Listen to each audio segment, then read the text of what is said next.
¿Cómo les va? Bienvenidos, buena jornada. ¿Cómo andan? Vamos a hablar en esta agenda abierta de un tema que está al frente de las noticias en nuestra Latinoamérica. Me refiero a Brasil. Sigue la campaña nacional Fuera Bolsonaro y hasta los hinchas de fútbol en los estadios dicen que es para proteger la democracia. Les preguntamos si ustedes lo creen así, si Bolsonaro representa las formas anticonvivencia política. Se supone que eso es la democracia, ¿no? Convivencia, unión, aún en las diferentes ideas encontrar un espacio de bien común. Bueno, ustedes allí tienen la posibilidad de cliquear, sí, no sé, de dar su opinión escribiendo un poquito más. Empezamos a mover entonces Twitter y también tenemos presencia en Instagram. Vamos a arrancar. Diversas organizaciones sociales de Brasil convocaron acciones de articulación para llevar a cabo el Día Nacional de Luchas por el Fuera Bolsonaro este viernes. La Unidad por el Fuera Bolsonaro reúne además partidos políticos y las centrales sindicales que desestiman la gestión de Bolsonaro durante la crisis pandémica. La propuesta es realizar un Día Nacional de Protesta contra el presidente brasileño con toda forma de movilización posible, tomando en cuenta las limitaciones impuestas por la pandemia. Se espera realizar asambleas en los lugares de trabajo y actos simbólicos en la calle, como usar una pieza de ropa negra, poner un paño negro en las ventanas, utilizar las redes sociales y, para finalizar, un cacerolazo nacional por la noche. El pasado mes de junio, el Frente por el Fuera Bolsonaro lanzó un petitorio online para presionar al presidente de la Cámara, Rodrigo Maia, a dar curso al proceso de juicio político contra el mandatario. La pandemia ha dejado a la luz la política genocida, el carácter antidemocrático y neoliberal del gobierno de Jair Bolsonaro. Las organizaciones esperan convocar nuevas manifestaciones para presionar la salida de Bolsonaro y en defensa de las libertades democráticas. Hoy en Agenda Abierta veremos cómo partidos políticos, entidades sindicales, movimientos sociales y sectores de la sociedad civil brasileña se movilizan con la finalidad de lograr el impeachment contra el mandatario para salir de la crisis sanitaria, económica, social y política instalada en el país. Fíjense lo que dice Prensa Latina. Grito popular de Fuera Bolsonaro se escuchará en todo Brasil. Jornada que es reacción a esta escalada autoritaria de Bolsonaro, quien, según sus detractores, ofende a la Constitución, comete delitos de responsabilidad y muestra desprecio por la vida de los brasileños, al abogar por el fin de la cuarentena como medida para contener la pandemia. Brasil es el segundo país en el mundo con las mayores cifras de contagios y muertes por el patógeno. Cuando hablamos del patógeno hablamos del COVID-19. Brasil está solo detrás de Estados Unidos en esas cifras oficiales. El consejero del Partido de los Trabajadores, Marcelo Scarbosa, manifestó este viernes: es otro día de movilización de Fuera Bolsonaro en todo el país, otra oportunidad para unir fuerzas en defensa de la democracia y contra el fascismo. Manifiéstate. Allí entonces el exhorto. Luego, si seguimos la cuenta Jubileu Sul Brasil, en este Día Nacional de Movilización para Fuera Bolsonaro, se suma a la manifestación que llama a Bolsonaro a abandonar la presidencia y a todos los miembros de su gobierno que pusieron a Brasil en la triste marca de miles de muertes y millones de infectados por COVID-19. Allí entonces en redes sociales, como ven, también están muy activos en este Día Fuera Bolsonaro. ¿Qué establecen las organizaciones sociales? Que no hay posibilidades de superar la crisis sanitaria, económica, ambiental y social con la permanencia de Bolsonaro en la presidencia de la República. Dicen que es preciso establecer iniciativas conjuntas que posibiliten fortalecer la bandera Fuera Bolsonaro en la sociedad. Por eso este lema hoy lo van a ver replicado en todo Brasil. ¿Qué promueve la campaña Fuera Bolsonaro? Masificar los pedidos de impeachment al presidente y a Mourão ante el Congreso, al vice Mourão, ante el Congreso y ante el Tribunal Supremo Electoral. Además, se está hablando también aquí de hacer un plenario nacional popular por Día Nacional Fuera Bolsonaro, sensibilizar, hablar de esta crisis social, política y sanitaria que vive el país. ¿Y por qué piden la salida de Bolsonaro? Dicen que la salud está enfrentando un colapso sanitario por la estructura neoliberal que lleva adelante Bolsonaro. La educación vive un caos porque están con una privatización. También Bolsonaro avanza con la destrucción de los derechos laborales. Hay un aumento del desempleo y esto se siente en el país. El desmonte y la violencia en la Amazonía y en el campo es un punto que también resaltan quienes están luchando justamente por lograr esto que es fundamental para la vida política de Brasil y es llevar adelante debates, echar abajo los entramados, empezar a prevalecer justamente la decisión democrática por sobre el autoritarismo que plantea Bolsonaro. Estas privatizaciones, esta entrega del patrimonio público y de las riquezas del país es algo que señalan los detractores de Bolsonaro. La criminalización de las luchas, la criminalización del pueblo pobre. Mariel Franco es una bandera de lucha que hoy se va a ver justamente en todo el suelo brasileño. Me espera Nacho Lemus, está en Sao Paulo. Adelante, Nacho, cuando quieras. Saludos, estudios. Los trabajadores brasileños, convocados principalmente por la Central Única de los Trabajadores y otros sindicatos, han convocado a que se realice durante la jornada de hoy un día de manifestaciones por el fuera Bolsonaro. Esta jornada tiene como objetivo pedir la salida del presidente brasileño con foco en la gestión que ha tenido el presidente negacionista sobre la pandemia en Brasil, las intenciones de derrumbar las cuarentenas que implementaban los gobiernos de los estados, los vetos a la salud tanto de indígenas, de sectores de menores recursos de la población y también de los propios sectores de las clases medias, con la postura contra las cuarentenas por parte del presidente Jair Bolsonaro, que ha realizado además vetos contra la obligación en el uso de máscaras, de mascarillas en los comercios, en iglesias, también en cárceles brasileñas, y diferentes políticas que han ido contra los trabajadores brasileños, inclusive en el traslado de recursos para poder tener un sustento durante la pandemia que garantice que estos trabajadores no tengan que salir a las calles para poner en riesgo su vida en sus trabajos. En ese sentido, se han manifestado las centrales sindicales con esta jornada que se realizará durante el día de hoy, recordando que hay más de 30 procesos de impeachment en estos momentos en el Congreso brasileño que pueden ser abiertos, y además hay procesos en la Corte Suprema que pueden llevar a la retirada del poder de Jair Bolsonaro por 180 días, y también investigaciones sobre la familia del propio presidente por corrupción. Entonces, diversas vías que pueden llevar a la salida del presidente brasileño, que en este momento se encuentra realizando un descanso por el supuesto contagio por coronavirus, según ha alegado el propio presidente Jair Bolsonaro. Entonces, durante la jornada de hoy, jornada de fuera Bolsonaro, convocada por las principales centrales sindicales de Brasil. Estudios. Muchas gracias. Abro el espacio de análisis con Carol Proner, doctora en Derecho Internacional de la Universidad Pablo de Olavide en Sevilla, España, abogada formada en Santa Catarina, en la Universidad Federal, miembro también de la Comisión de Amnistía del Ministerio de Justicia. Carol, buen día, bienvenida. Gracias por la invitación, buenos días. Ansiosos desde el lado venezolano en conocer un poco más de lo que está pasando en el país, también en el terreno político. Se habla mucho de lo político asociado al COVID, pero ahora también hay que hablar de lo político asociado directamente a la decisión que toman los ciudadanos hoy de no seguir apoyando a Bolsonaro con lo que llaman una campaña nacional fuera Bolsonaro. Quiero pedirte también tus sensaciones y la previa en este inicio de jornada.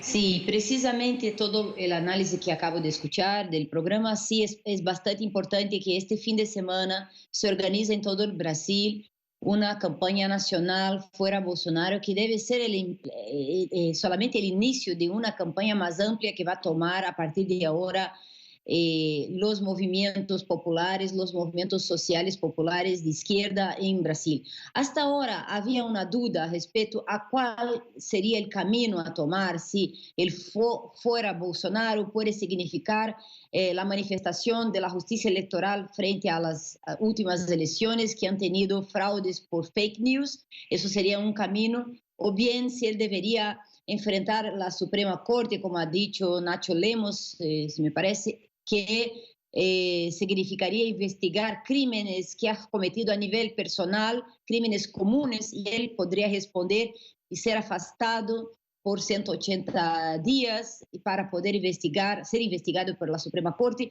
Y a la vez hay más de 40 peticiones de impeachment de diferentes organizaciones, desde la ciudadanía individual, desde ciudadanos hasta movimientos, el movimiento indígena ahora se organiza, el movimiento negro, el movimiento ambientalista. Hay también los juristas con un pedido, una petición de impeachment bastante focalizada en los crímenes de responsabilidad de enfrentamiento institucional contra los poderes, más de 40 peticiones y ahora, la próxima semana, el día 14, habrá un nuevo pedido de impeachment representado por las luchas populares sociales y reivindicando la salida de Bolsonaro por el futuro del país, por la soberanía nacional. O sea, los crímenes son absolutamente amplios, son muchos, son diarios, son permanentes, algunos son continuados en el sentido de que él continúa enfrentando la ciencia, la razón,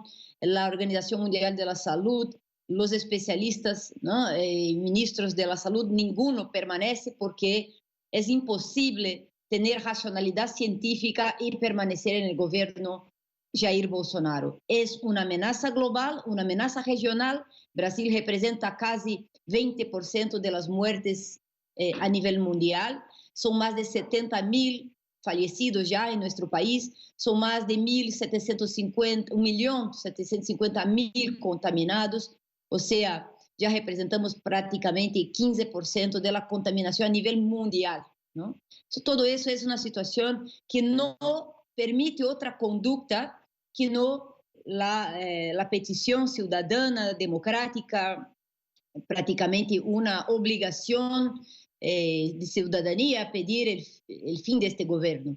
Pero sabemos que las alianzas neoliberales, los centros del poder prefieren hacer alianza con este lado, digamos, económico neoliberal dentro del gobierno. Entonces, soportan Bolsonaro, lo quieren limitar, lo quieren callar, quieren evitar este lado, digamos, genocida de Bolsonaro, pero no quieren su salida porque eso significaría un cambio en los planes de privatización del agua, de energía, de la educación, de los derechos, el fin de los derechos laborales. Esa agenda ultraagresiva neoliberal es parte del gobierno Bolsonaro. Entonces, las élites y la derecha neoliberal no quiere que este rumbo económico neoliberal sea alterado. Quieren la salida de Bolsonaro, pero si posible, sin alterar este plan, ¿no?, macroeconómico neoliberal, ¿no?, de sentido único y completamente no estatal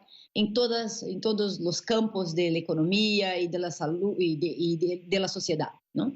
Entonces tenemos ahí dos grandes crisis. Y hay un tercer punto que no está siendo muy comentado en los jornales internacionales, en las televisiones, que es la cuestión de la crisis en el sistema de justicia y la descubierta, finalmente, de que el sistema de justicia comandado por el Ministerio Público y sectores del Poder Judicial han hecho posible la elección de Bolsonaro y la fraude de 2018 y han posibilitado la salida de del principal candidato de las elecciones, que ha sido el expresidente Lula, por una interrelación, de una injerencia directa de FBI y otros órganos públicos y privados de Estados Unidos y nuestro país, a través de contratos de combate a corrupción, tratados internacionales bilaterales. Ese es otro escándalo de la llamada Vaza Jato, la oposición a Lava Jato, que ha descubierto un verdadero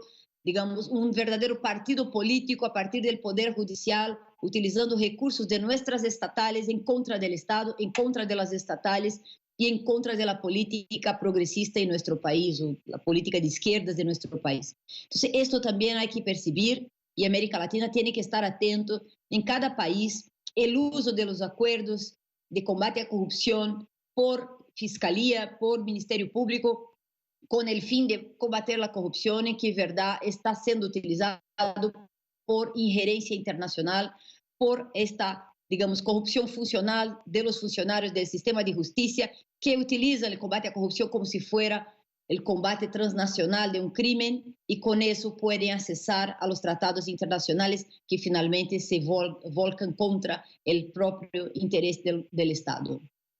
Creo que en toda esta crisis lo que hay que mencionar, y es un capítulo aparte para debatir, Carol, es cómo la situación, el modus operandi de Bolsonaro, lo que logra es más organización política comunal. Creo que ese es un muy buen punto también para hablar. Y estas decisiones que toman de manifestarse están hablando ya de decisiones más profundas que mueven el terreno político. Sí, bueno, Bolsonaro ahora sobrevive políticamente por un acuerdo con los llamados centro, un centro bastante corrupto, que es el centro que se permite comprar por intermedio de la venta de cargos públicos, por la venta de espacios en el gobierno, y con eso comprometen su voto a las agendas ultraliberales, ¿no? Entonces estamos en una situación muy difícil, porque las izquierdas tienen posición, pero digamos, la derecha tradicional, la derecha que todavía eran neoliberales, pero que hacían acuerdo con democracia, prefieren, es muy importante eso, prefieren apoyar el gobierno de ultraderechas, mismo que eso signifique la privatización de los bienes de Brasil, los bienes estatales, incluso los recursos naturales más importantes para todos, para la humanidad, como es el caso del agua, a permitir que las tesis de las izquierdas tengan alguna posibilidad de ganar las elecciones. Por eso la extrema derecha gana como aliado la derecha tradicional en una alianza bastante, digamos, bastante cruel para el futuro del país, igualmente genocida, porque el neoliberalismo es igualmente genocida al comportamiento de Jair Bolsonaro frente al coronavirus. Y es un detalle interesante que Bolsonaro ahora se dice contaminado por el virus y nadie nadie lo cree porque él miente todo el tiempo, ¿no? Hasta poco tiempo todos tenían desconfianza de que él estaba contaminado. Ahora él asume estar contaminado, pero nadie tiene la posibilidad de decir que está contaminado con seguridad, porque todo el tiempo está mintiendo y promoviendo la sustancia cloroquina, que es la forma que él dice, ¿no?, que va a combater este virus. Entonces él hace propaganda, merchandising indirecto en la tele, es un criminal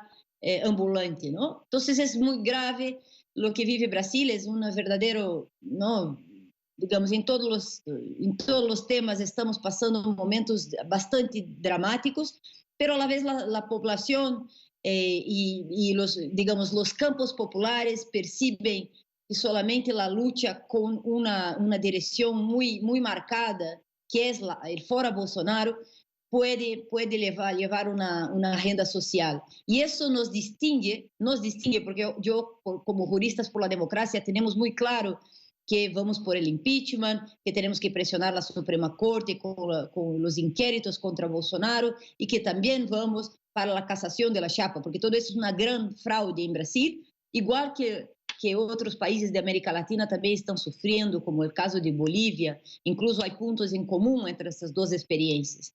Entonces, es nuestro papel denunciar los fraudes jurídicos, denunciar los fraudes electorales y como ciudadanos que preocupados con el futuro del país y con la institucionalidad y la democracia, fuera Bolsonaro, impeachment, ¿no? Y ahora firmemente vamos por una campaña nacional, porque es la única forma de restablecer, ¿no?, un mínimo futuro institucional para Brasil.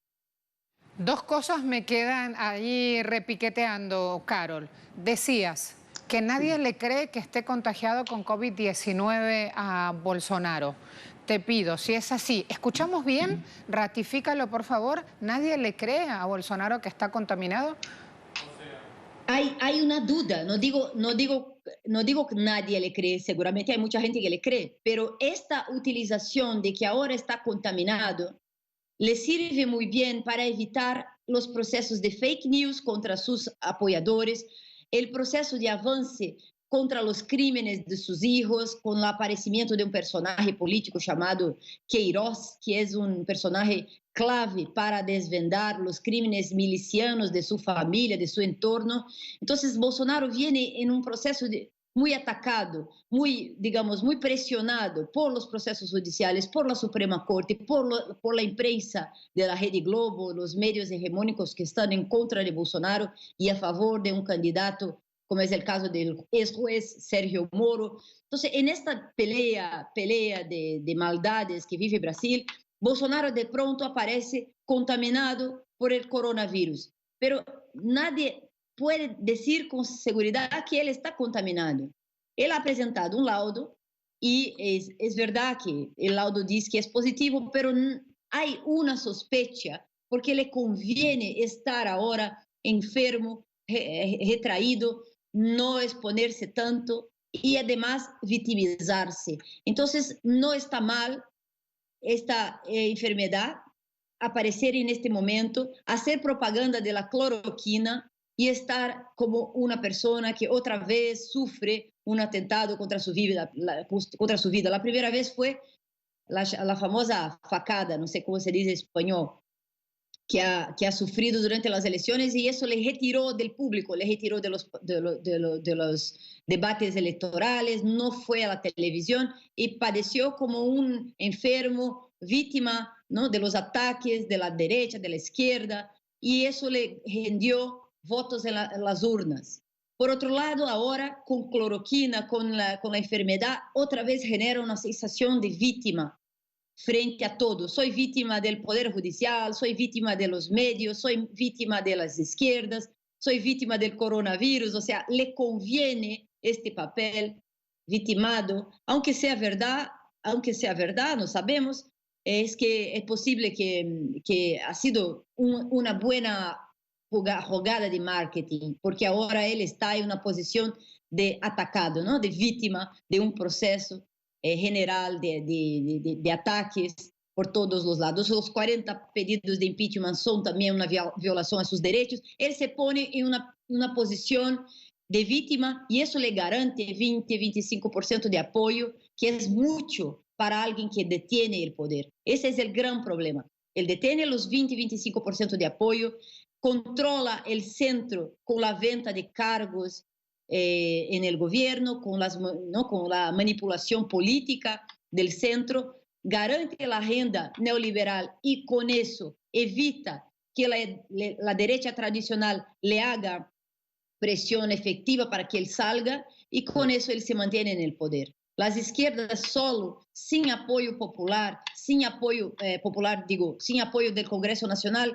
no puede derrubar Bolsonaro. Tiene que presionar las bases de la sociedad, pero con esa alianza de la extrema derecha, que ya bien está con él, también el centro que se vende por cargos y por dinero en el Parlamento, y la derecha tradicional, que no flexibiliza sus intentos, sus intereses neoliberales, Bolsonaro se mantiene en el poder.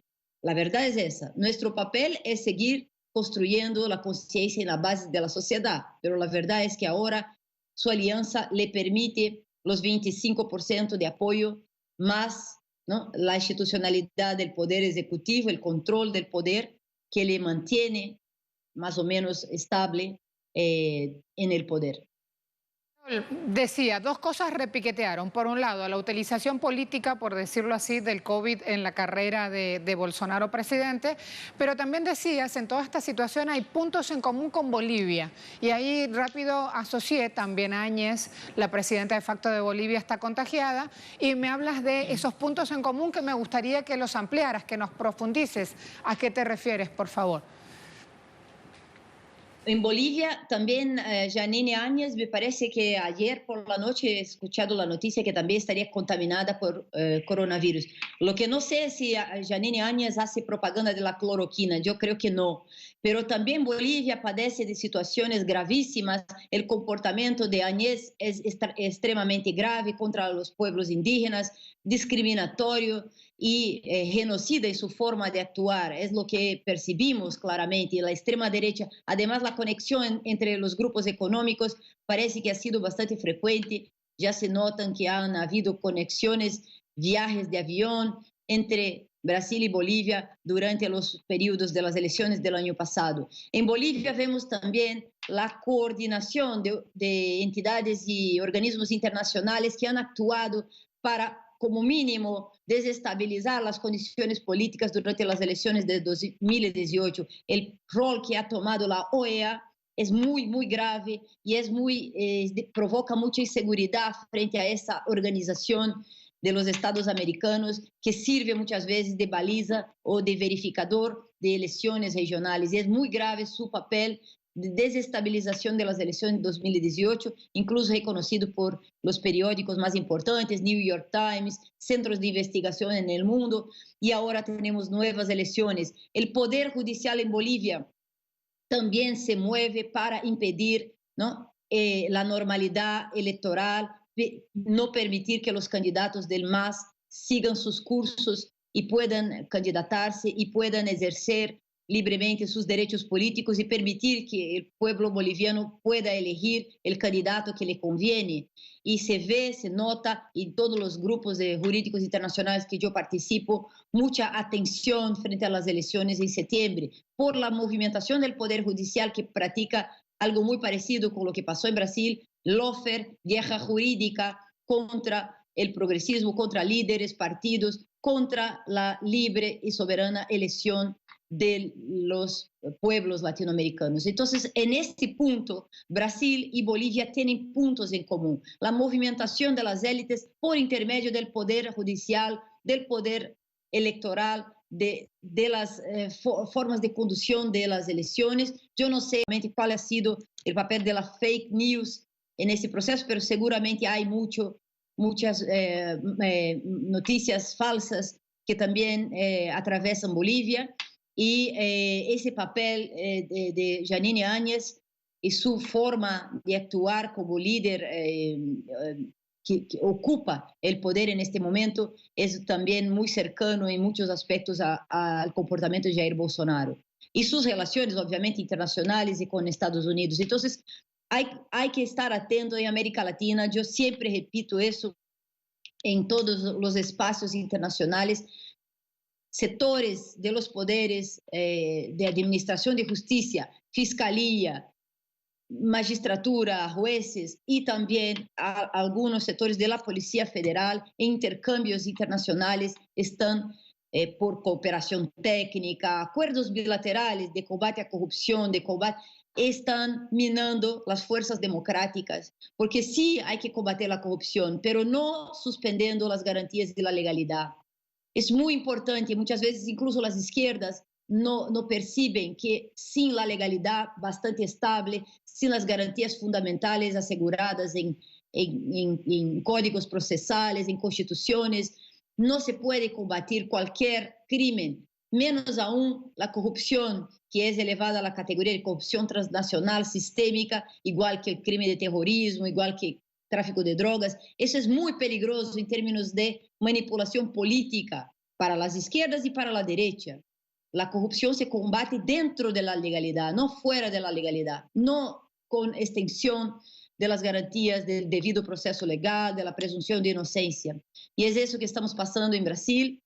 Hemos pasado lo peor, hemos tenido la suspensión de los derechos políticos de presidente Lula. Con eso él no ha salido como presidente y con eso hemos tenido la viabilidad del gobierno de extrema derecha. Eso viabilizado en una alianza neoliberal entre la derecha tradicional, apoyando esta manipulación judicial de la guerra jurídica en Brasil, con la extrema derecha de Bolsonaro. Ahora ellos están enfrentados, pero no están enfrentados para el futuro, para la estabilidad institucional y social y económica del país. Están enfrentados en términos de control político, pero la agenda económica es el pacto que finalmente sostiene esa alianza. Y eso no está demostrando, no hay señales de que se cambia. Hay algunos pequeños, pero todavía lejos, y el papel de las izquierdas está correcto en mi evaluación. Separarnos de ese centro neoliberal y nuestro papel es defender fuera Bolsonaro, fuera alianza entre Bolsonaro y militarización. No queremos, no aceptamos jamás, ¿no?, un gobierno militar. Hemos superado la dictadura hace 35 años. Tenemos un pacto democrático, una constitución que es perfecta, que está muy bien, que la tenemos que ejecutar en toda su extensión social y económica, y tenemos que defender el Estado democrático de derecho. No vamos a pactar con los liberales que no recúan, que no reducen su ambición neoliberal. Queremos otra vez el Estado, los derechos económicos, sociales, culturales. Queremos la protección de la floresta amazónica, queremos los derechos ambientales y protección a los pueblos indígenas y quilombolas. Y no vamos a dejarnos seducir por esa agenda de derecha tradicional y pacto neoliberal. Muchas gracias por este tiempo, Carol. Carol Proner con nosotros. Nada, allí la tenían. El placer es nuestro. Allí la tenían con su opinión sobre los hechos que ocurren en su país. Preguntamos si Bolsonaro representa las formas anticonvivencia política en Twitter. Y ustedes dicen sí, 88,8%. No 6,7%, no sé, 4,5%. Nos vamos a La Habana, en vivo y en directo.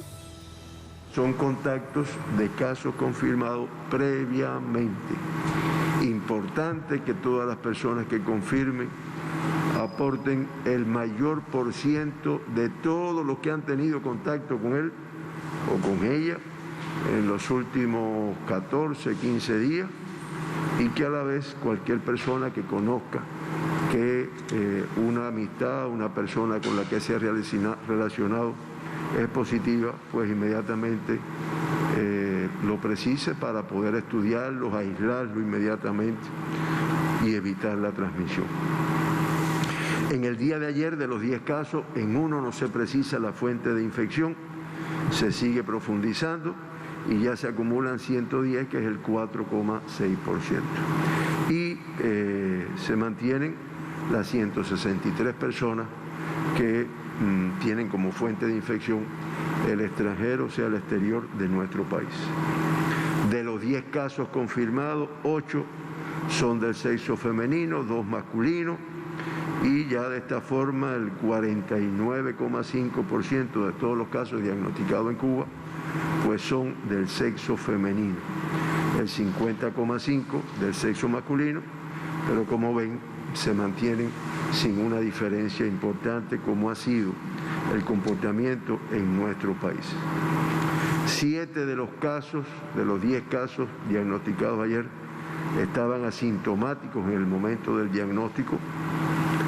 De todos los casos diagnosticados en Cuba, el 54,6% se han diagnosticado asintomáticos en ese momento, y de los confirmados en los últimos 15 días, pues este por ciento se incrementa al 71,1%. Característica de esta enfermedad que traduce, que evidencia el alto riesgo de la misma, además de su transmisibilidad, que es importante. Y ayer comentamos algunos artículos que han salido en relación con la transmisión por el aire, ya por el aire respiratoria, pero por el aire, por las microgotas que pueden quedar suspendidas, la alta transmisibilidad, pero también el riesgo por el número de personas que son asintomáticas y que transmiten la enfermedad. 6 de las personas diagnosticadas en el día de ayer son de 20 a 60 años, hay 2 menores de 20 años, una niña de 6 años y una niña de 19 años, y ya en edades pediátricas pues se acumulan un total de 275 menores de 20 años de edad confirmados en nuestro país, de los cuales 252, o sea el 91,6%, se encuentra de alta, teniendo en cuenta la evolución favorable y las terapéuticas aplicadas en nuestro país. De los 10 del día de ayer hay 2 personas mayores de 60 años de edad. Los 10 casos pertenecen a la provincia de La Habana, de Centro Habana, 10 de octubre, Cerro, Arroyo Naranjo, Cotorro y La Lisa. Son el comportamiento de los casos confirmados ayer. Con estos 10 casos confirmados, pues La Habana se mantiene en el primer lugar en cuanto a la tasa de incidencia de casos confirmados en los últimos 15 días, o en los últimos 15 días. Eso da una tasa de incidencia de 3,84, discretamente superior a la del día de ayer. Mayabeque se mantiene con igual tasa de incidencia, 2,08, y como siempre decimos, las restantes 13 provincias y el municipio especial Isla de la Juventud se mantienen sin confirmar casos por más de 15 días en este país. Con este comportamiento, pues de los 2.413 pacientes diagnosticados con la enfermedad, se mantienen ingresados, activos, confirmados, 76, o sea, el 3,1%. De ellos 74, o sea, el 97,4% tienen una evolución clínica estable, indicador favorable de la evolución de nuestros pacientes, y siempre lamentamos, damos las condolencias a los familiares, a las 86 personas que han fallecido en nuestro país con esta enfermedad. Hoy es el día, hace 13 días que no tenemos fallecidos en Cuba. Eso hace que la letalidad de nuestro país sea de un 3,56% y que con esta letalidad ocupa el lugar 21 en la región de las Américas y 104 en el mundo. Siempre mencionamos a las 2 personas que se evacuaron al principio de la pandemia.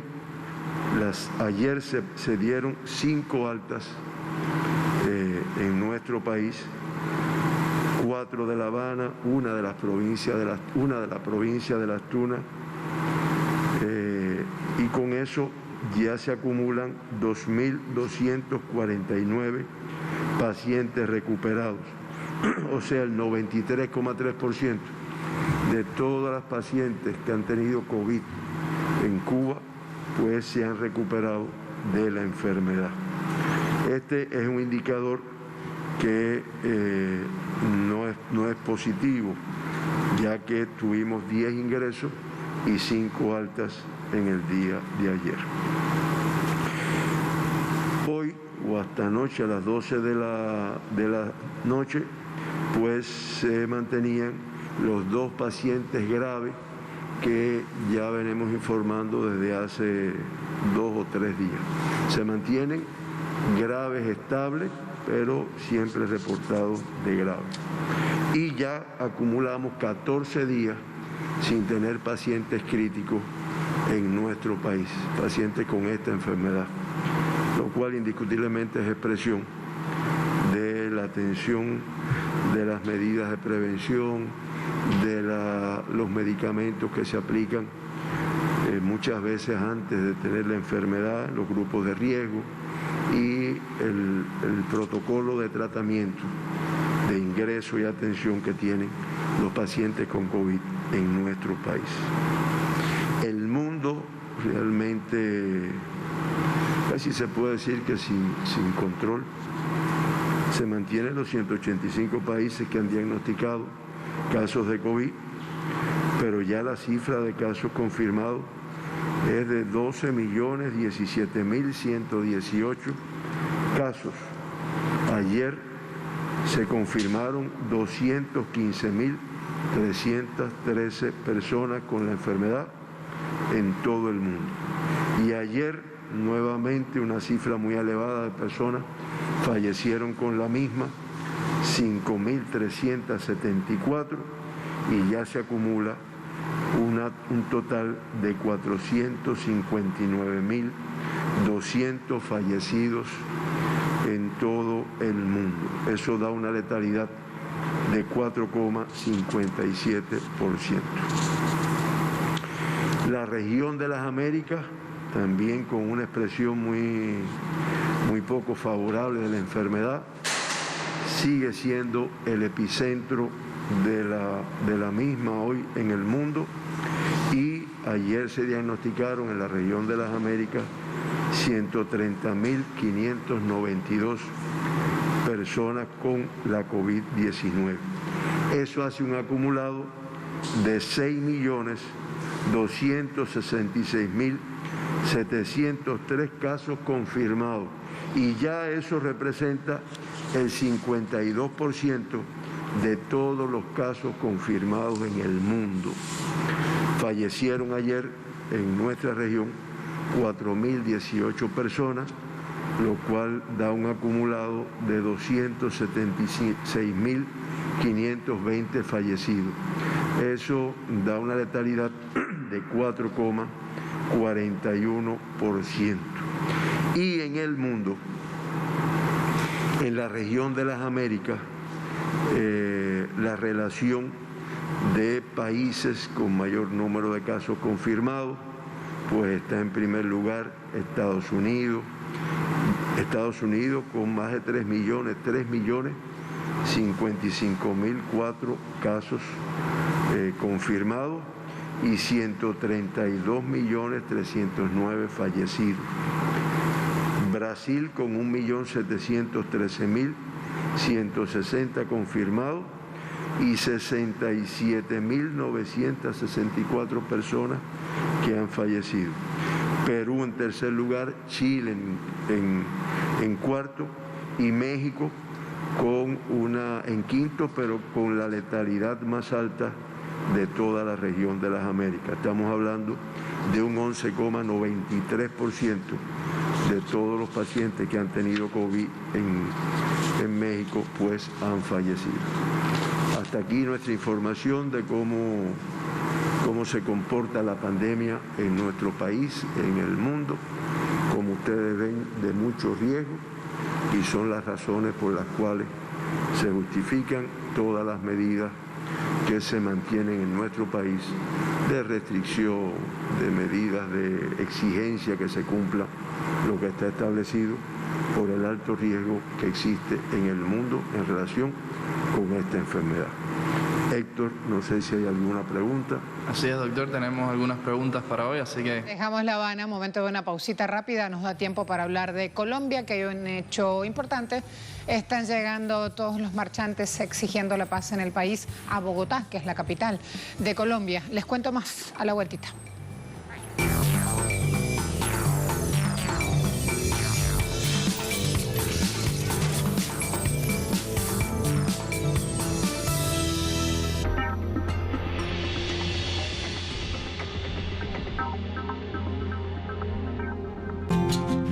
La receta se consigue en todas partes, pero prepararlo como Dios manda no es para cualquiera. Conseguir los ingredientes adecuados, especiar en el momento justo los condimentos secretos. Solo así se puede empezar a soñar con cocinar como se debe esta humilde aunque compleja obra de la gastronomía. Un sabor me trajo hasta aquí. A disfrutarlo. Sábado, solo por Telesur. Sigue minuto a minuto nuestra programación, ahora disponible también en audio a través de nuestra página web. Podrás mantenerte al día sobre los acontecimientos y noticias que suceden alrededor del mundo con un enfoque latinoamericano y confiable. Telesur, la señal informativa de América Latina y el Caribe. Llegamos a nuestros 15 años de transmisión informativa por y para los pueblos del mundo, dándole una voz y un espacio. Por eso, traemos a tu pantalla Reportajes Telesur presenta.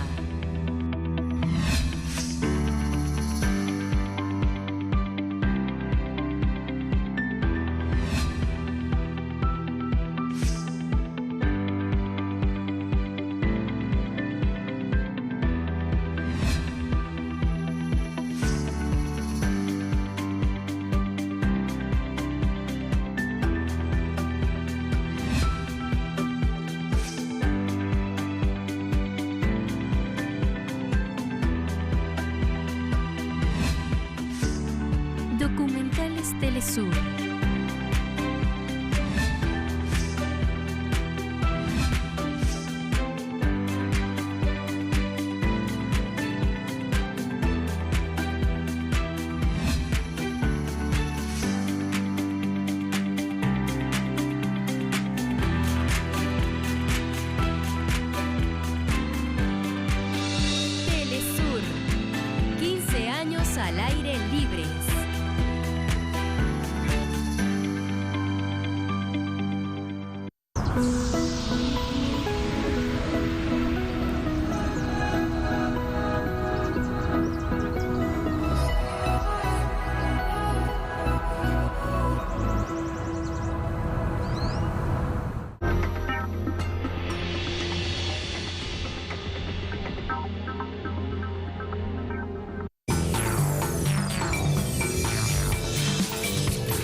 La Marcha de la Dignidad está arribando hoy a Bogotá. Hablamos de cientos de personas que hacen parte de organizaciones sociales, campesinas, activistas de derechos humanos, indígenas, seres que en Colombia vienen luchando largo y tendido para lograr la paz del país.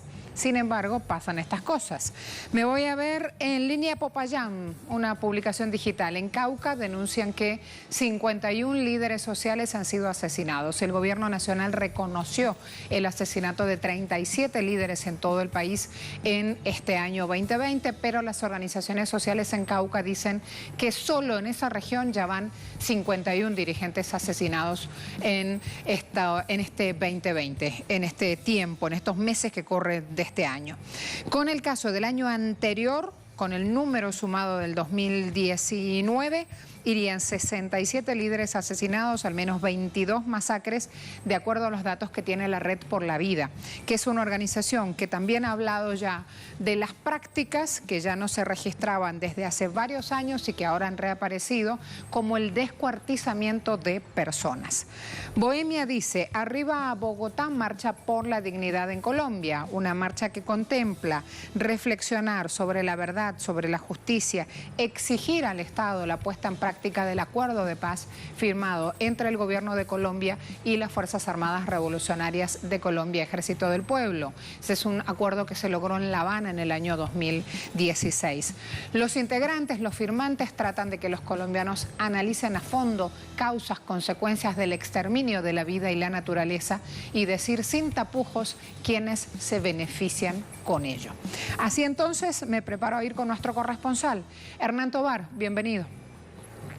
Gracias, muy buenos días. Y efectivamente esa agenda en Colombia, el arribo a Bogotá de la Marcha por la Dignidad, así denominada por integrantes de las organizaciones sociales, de los colectivos de derechos humanos, de los integrantes de las comunidades indígenas, de las comunidades afros, campesinos, e inclusive integrantes del partido Fuerza Alternativa Revolucionaria del Común, partido político que surgió a partir de los acuerdos firmados en La Habana. Pues luego, después, o alrededor de haber recorrido más de 500 kilómetros, arriban a Bogotá a las 9:30 de la mañana, hora local. Harán una rueda de prensa allí en la localidad de Ciudad Bolívar, en la plazoleta de la alcaldía de esta localidad. Luego se desplazarán hasta el Hospital San Juan de Dios. Allí harán una manifestación en favor de la salud pública y luego irán hasta la calle 19 con Tercera, aquí en la capital de la República, donde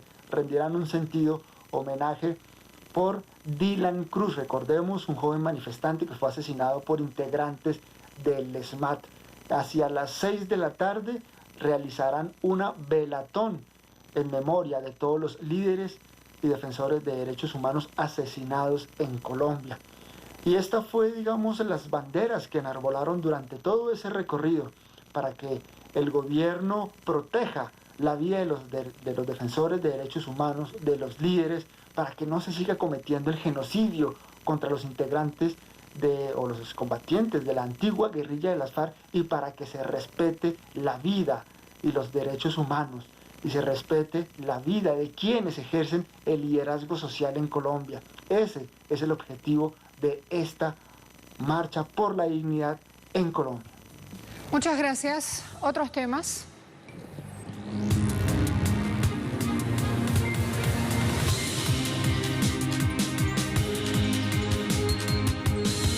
La pandemia del COVID sigue afectando la economía italiana. Junio pasado el sector turístico perdía 110.000 puestos de trabajo temporales. Es un dato que da la Asociación de Hoteleros del país. Indica también esta organización que el miedo a los contagios tiene mucho que ver con la reducción de las pernoctaciones, 80,6% bajó ese indicador. También el 83,4% de las estructuras turísticas del país creen que su volumen de negocios va a bajar en la mitad de este año si lo comparamos con el año pasado. Si el turismo no termina de reactivarse, se pueden perder cerca de 140.000 puestos de trabajo temporales para los meses de verano. Para paliar los efectos en este sector, que representa el 13% del PIB italiano, el gobierno aprobó un paquete de ayudas de hasta 4.000 millones de euros. El Banco de Desarrollo de África advirtió que esta pandemia llevaría a 50 millones de ciudadanos a la pobreza extrema. La entidad financiera señala que más de 453 millones de africanos estarían en la línea más baja de la pobreza en el escenario más favorable, mientras que en el escenario más adverso la cifra rozaría los 463 millones. Asimismo, el organismo dijo que Nigeria y la República Democrática del Congo serían los países más perjudicados. Hablemos ahora de Honduras, con esta reactivación que hace momentánea un nuevo préstamo cedido por organismos internacionales. Están buscando aliviar la situación fiscal. Llega del Banco Interamericano de Desarrollo la suma de 76,2 millones de dólares, segundo crédito que le dan a Honduras. En abril le habían otorgado 59,2 millones de dólares de empréstito. El Banco Central de Honduras dice el PIB va a caer en este año entre 2,9 y 3,9% por la crisis sanitaria existente. Y hay expertos, optimistas por cierto, que pronostican una recuperación para el próximo año de entre el 4 y el 4,5%. Aprovecho también para hablarles de Federer. Presentemos los deportes.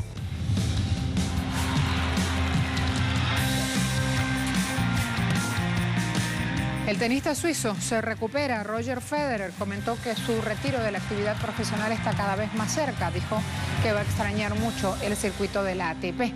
Federer contó también que extrañará esa sensación de jugar estadio lleno y que al principio solo le preocupaba su salud, que tiene que ser paciente y mantenerse trabajando. Se está recuperando, la rehabilitación progresa.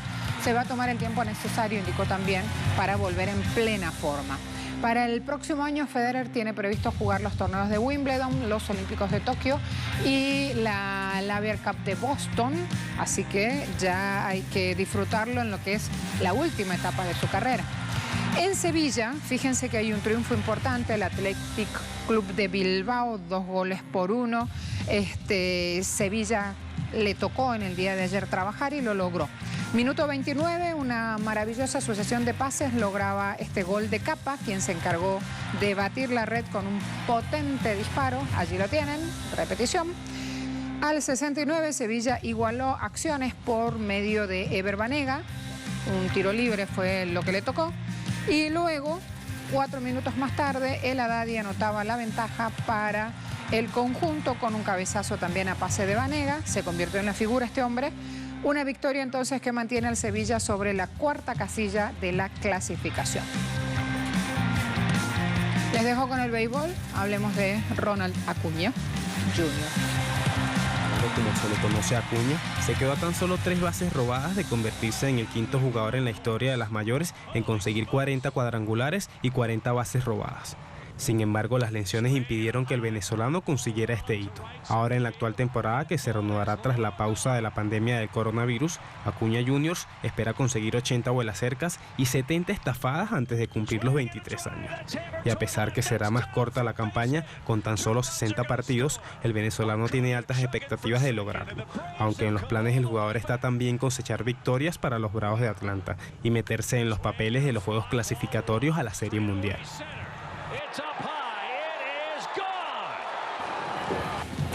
Vamos a despedirnos. A ver, hay musiquita para hoy. Hemos elegido un clásico. Nos gusta a todos, necesitamos también hablar de otras cosas, juntar energía, recordar con optimismo los planes que teníamos para este 2020 y aunque sea virtual, aunque la internet no sea buena a veces en casa, depende del lugar donde esté, las condiciones que tenga para pagarla. A pesar de todo, uno siempre se da una vueltita y trata de hacer las cosas vía internet, porque sabe que en este tiempo es lo más seguro quedarse en casa. Hay musiquita de los Beatles para terminar. Allí entonces nuestro productor reclamando, porque cada uno tiene su espacio y va eligiendo una canción, son todos clásicos, elegimos esta para cerrar. Les deseo un buen fin de semana, si es en familia, mejor. Let it be.